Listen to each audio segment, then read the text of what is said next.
Okay, good morning. Welcome to Darlington Raceway. Excuse me. Choked up. It's my home track. These allergies are crushing me. It's my home track. I get a little emotional when I get here. But anyhow, it's great to be at Darlington, and appreciate Jimmie Johnson coming here. Jimmie is the driver of the number 48 Lowe's Emerald Green Chevrolet. He's first in points. He's a 5-time NASCAR Sprint Cup Series champion. And he's got 2 wins on the season. And last year, Jimmie won here at Darlington and gave Rick Hendrick his 200th career win in the Sprint Cup Series. A big, big night for Hendrick Motorsports that night. And Jimmie, before you get started, I know you're kind of in the final weeks of your charity initiative that is so outstanding, the Helmet of Hope. And I know you've got a couple things you want to talk about that, and then we'll get into some questions. Go ahead. Definitely I do, and just once again very proud of what goes on with the Blue Bunny Helmet of Hope and the fact that we're able to help so many small charities around the country. Today we're drawing the final 2 fan votes, and the 600 weekend will draw the 2 media votes at that point. Yeah, get your charities in, please, so we can have them for the drawing. And the first one is number 2.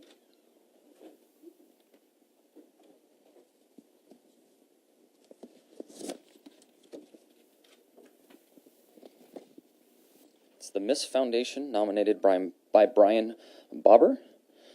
The Miss Foundation is a wonderful organization that provides support, counseling, and hope for parents who have lost a child. I believe this would be a wonderful charity to promote, since losing a child happens far too often in our society. I could only imagine. I'm so glad to have them on the helmet. And the other is 8.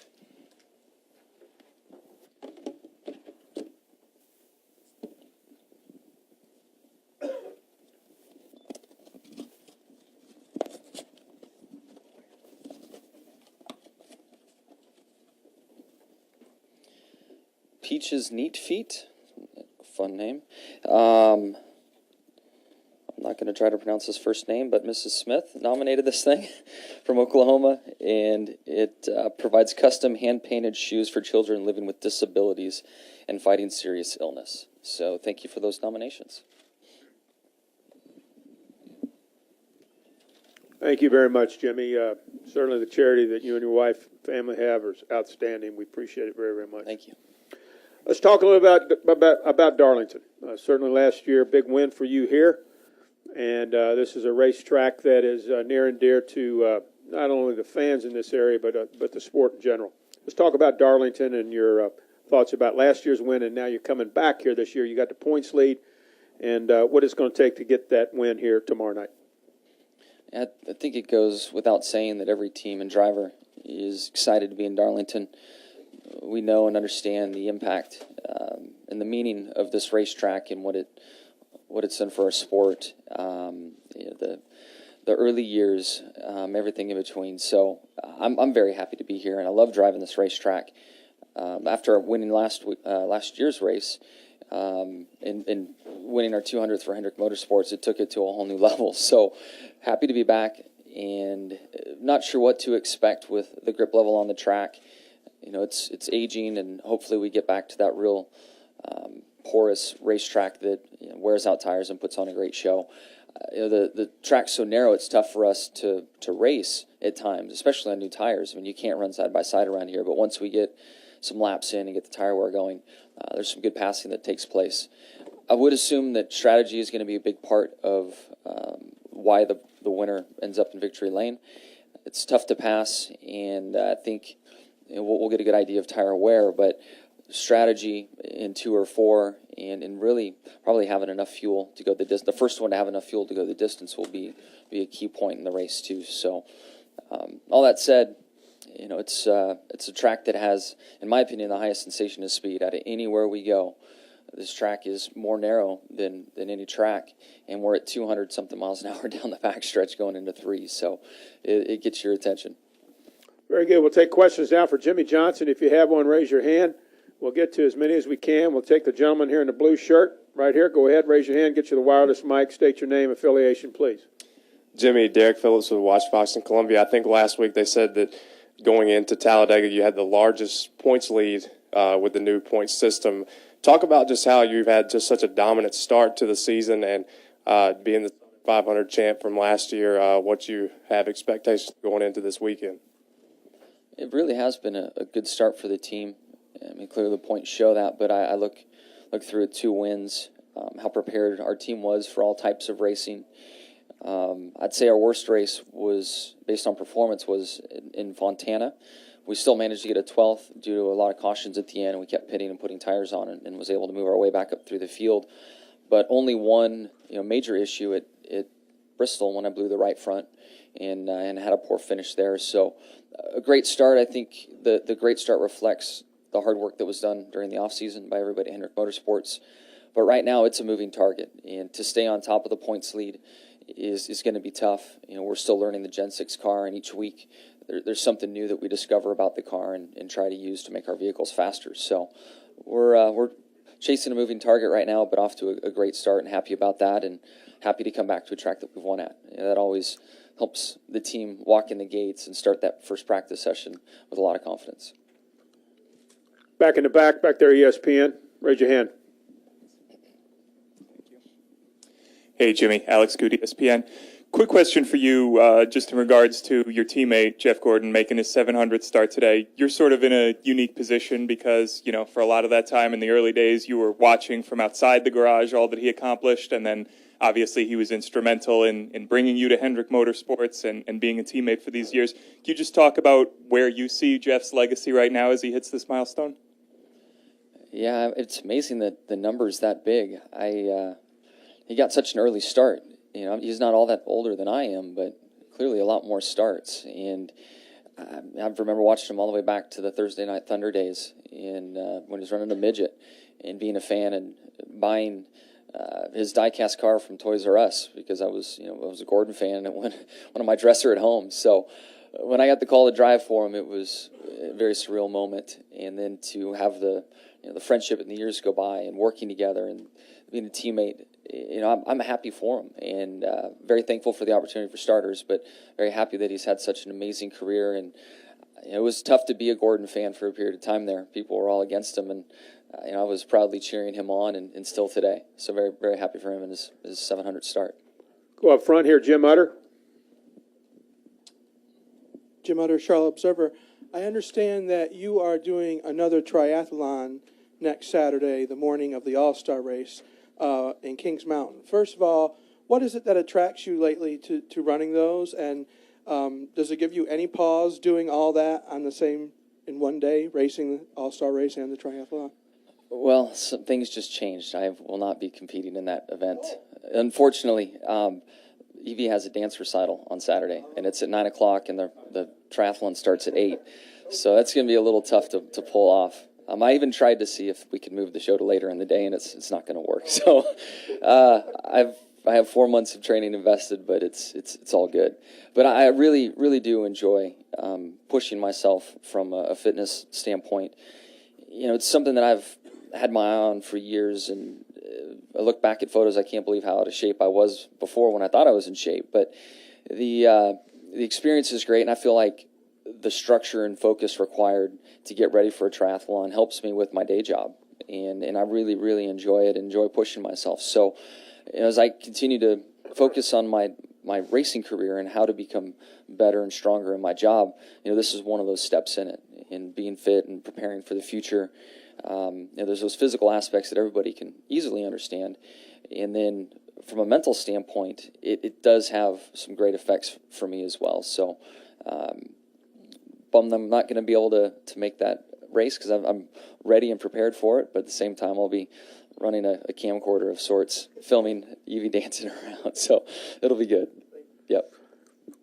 Let's go to Reggie, and then we'll go to Andy. Go ahead, Reggie. Reggie Anderson, News 19 in Columbia. Jimmy, does this year feel much like those previous 5 years when you guys were on that incredible run, just the way you guys approached the track, just something different maybe as opposed to the last couple of years when you were guys having to kind of work your way up? Every year has its own feel to it, and it's still so early. I can't draw a conclusion to a year yet. it's nice to get off to a quick start, and I always look, try to check some boxes. Win a race is a huge one. Win a pole, another one. Try to win multiple races now with the seeding process and also the wild card for the chase. So we've worked through some of those check marks pretty quick, and now as the year wears on, it's still, the focus still is on making the chase, and then which we're probably in good position for with our 2 wins. Don't want to guarantee anything there. And then being ready for the chase. So we're really just going down the road right now, and I can't draw any big conclusions. But I'm very proud where we're at. And again, I think it reflects the hard work that was put in during the off season. But we need to stay aggressive and keep working hard and see where we, once we get close to September, what we have for everybody.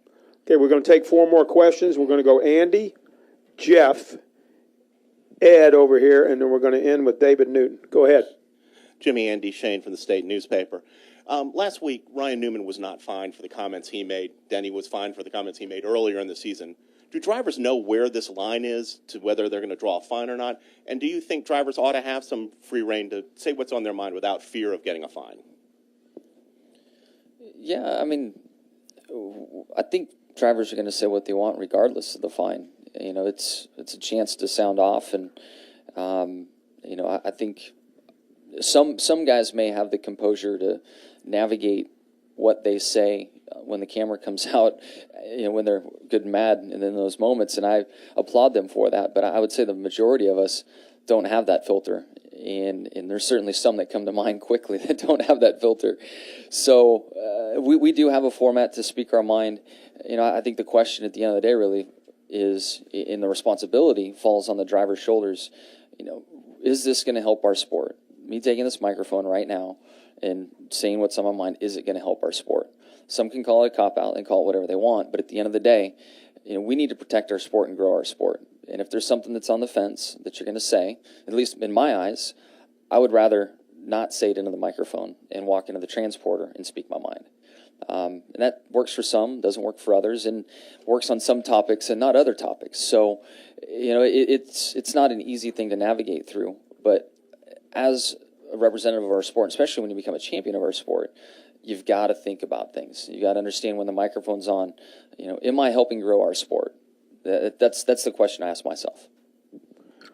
We'll go Jeff over here. We'll go Ed right here, and then we'll end with David Newton. Go ahead. Jeff Zell from CBS Myrtle Beach. It seems like there's a small group of drivers that have had a lot of success here at Darlington, you being one of them. What would you say is the recipe for success since, you've won 3 times, 10 top 10s, and 14 appearances?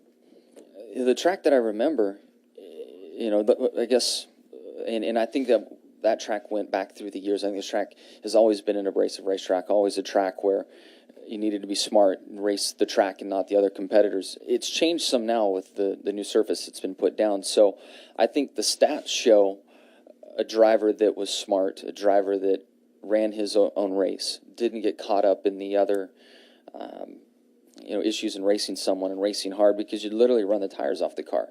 It's changed some now, and I think strategy, you clearly have to have a fast car, but track position and strategy that gets you track position has been the priority since the track's been resurfaced. But statistically, I think it shows a patient driver.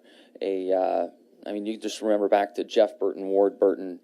I wasn't around to watch David Pearson, but these guys that just had a finesse to their driving style and knew how to preserve the tire and take care of their car. Taught guys like Jeff Gordon and myself to come out here and baby the car and take care of it. Don't over abuse it at the start. Be smart, save some tire for the end, and it would lead to victories. And that's the statistic that I think you're probably speaking to. Go over here to the left, Ed. Hey, Mr. Johnson, Ed and Jack McWilliams. We're doing a documentary on the history of Darlington and its founder, Harold Brasington. We were just curious about how you came to learn about the track and your own history with it, and what you attribute your success to here. I think the first race I saw from here was an old IROC race before I really watched a cup race. And I also remember coming here trying to find a job in the Nationwide Series and watched, it was Ted Musgrave? I think he won potentially, or had a shot at winning. It was a really exciting race. He was in like the 16, I believe, so it was a long time ago. But I just remember coming here, and the track that I watched on television looked exciting, and I came in person and watched, and it was so much more than what television could do for it. You know, TV does an awesome job. It's just this track is so narrow and so different, and the speeds are so high for such a small racing groove that, you know, it left an impression in my mind. And watching cars run through 1 and 2, I guess it was 3 and 4 back then, up on the fence, it was mind-boggling to me. And then when I had a chance to run Salem, Indiana, you would run in the ASA series. We would run up near the wall in 3 and 4 there. And in my mind, I'm like, if I ever get to Darlington, this is what it's got to be like. You know, I'm getting experience for Darlington, and came here and had didn't win in the nationwide series, but struggled a lot less than other rookies coming here. And I think that running at Salem helped, and then also my off-road background and how abrasive the track was and rough and different. You know, that's one of the things driving on the dirt. You have to adjust all the time. Your car or truck, in my case, is never perfect, and grip level is always changing. And I think that experience helped me come here and get a feel for this place quicker than some others. Final question, David Newton. Yeah, Jimmy, David Newton, ESPN.com. Some penalties were greatly reduced this past week, and you had one last year that was greatly reduced. What do you think the message is being sent to NASCAR, to the garage by this? I don't know. You know, you go through the process. I can tell you from living through the process, you go through and you don't expect these outcomes or the reductions. I personally haven't sat in on an appeal or the top level with Middlebrook. That's something drivers just don't go to. So I get phone calls, you know, explaining to me what the vibe was like inside the meeting and how things went, and they're never optimistic, you know, and it's a tough thing to live through. So I know that NASCAR can never hand out a penalty that's less than. We know that it's always going to be more than the previous penalty, and they look at past history, intent, and a few other things to set their standards, and then from there, in some senses, it's like regular the regular justice system. You go in and plead your case and try to do what you can, and it's just, one, it's not a fun process. Two, I haven't thought a lot about the message it sends, but I guess thinking about it means get in there and fight. You know, it's worth the chance to fight and try to lessen your penalty. Jimmy, thanks so much for coming in, and good luck this weekend at Darlington.